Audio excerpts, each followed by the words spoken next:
కూటమిని విచ్ఛిన్నం చేయాలని చూసే శక్తులకు బీజేపీ నేత పీవీఎన్ మాధవ్ హెచ్చరికలు జారీ చేశారు. ప్రొఫెసర్ నాగేశ్వర్ వివాదం ఇప్పటికే ముగిసిపోయిందని ఆయన స్పష్టం చేశారు. జనసేన బీజేపీ విషయంలో సదరు పొలిటికల్ అనలిస్టు తన వ్యాఖ్యలను వెనక్కి తీసుకున్నారని గుర్తు చేశారు. కావాలనే కొంతమంది కూటమి మధ్య చిచ్చు పెట్టేందుకు మైండ్ గేమ్ ఆడుతున్నారని, ఇలాంటి ముసుగు వీరులను ఎవరిని వదిలిపెట్టే ప్రసక్తి లేదని మాధవ్ హెచ్చరించారు.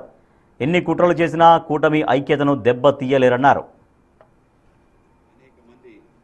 చేస్తుంటారు 1.5 రోజుల్లోనే ఎవరైతే ఆ ఎనలిస్ట్ దాన్ని వెనక్కి తీసుకోవడం జరిగింది. ఆ విధంగా వ్యాఖ్యలు ఎప్పుడైతే వెనక్కి తీసుకున్నారో అఫీషియల్గానే జనసేన సంబంధించి వాళ్ళు కూడా ప్రకటించారు. దీనికి ఇంకెవరు కూడా ముందుకు తీసుకెళ్ళకూడదని చెప్పి అనుకోవడం జరిగింది. ఆ విధంగా విషయం అక్కడ ఆగింది.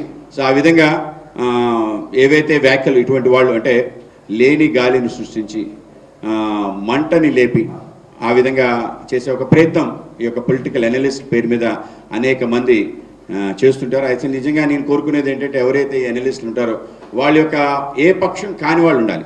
ఒక పక్షం నుంచి వచ్చిన వాళ్ళకి ఏముంటుందంటే పక్క పక్షాన్ని ఎప్పుడు కూడా రెచ్చగొట్టాలనుకుంటారు.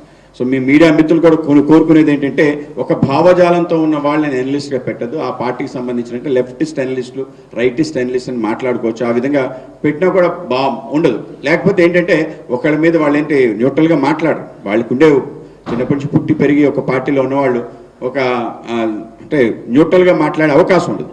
కనుక ఈ యొక్క ప్రయత్నంలో పక్క మంట కలిగించే ఒక ప్రయత్నం చేస్తుంటారు. కనుక ఆ విధమైన ప్రయత్నం చేస్తారు. దానికి సంబంధించి మీ అందరం కూడా ఈ ఆలోచనతో అయితే ఆయన చేశాడు. అంటే కూటమి సంబంధించిన సజావుగా సాగుతున్న తరుణంలో ఆ విధంగా జరగకూడదని ఒక ప్రయత్నం అయితే పెద్ద ఎత్తున జరుగుతున్నారు. ఆ విధంగా ఒక లేని కన్ఫ్యూజన్ క్రియేట్ చేసే ఒక ప్రయత్నం కూడా జరుగుతున్నారు. ఇటువంటి కన్ఫ్యూజన్ క్రియేట్ చేయడానికి ఎక్కడ కూడా తావివ్వం.